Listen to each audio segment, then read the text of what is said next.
হ্যাঁ মা ওখানে যা দিয়েছে ফেলে।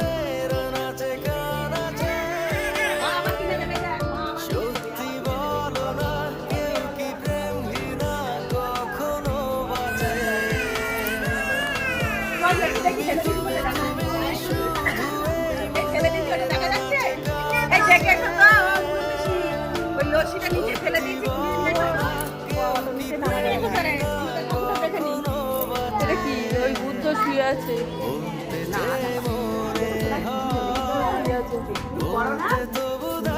এরা অনেক উঁচু পিসি, দেখো এগুলো সব ঘর বাড়িগুলো এই অজয় নদী নাকি? এটা নদী বলছিলাম তো, অজয় নদীর মতো নদী, নদীতে বালি হয়ে গেছে। দেখাও তো, একটু দেখাও তো, একটু দেখাও তো, এখানে বসিয়ে দাও, এখানে বসিয়ে এইবার কিন্তু এই রোদ থেকে বাইরে করো, এই না এই ঠান্ডা হবে না, দেবে না।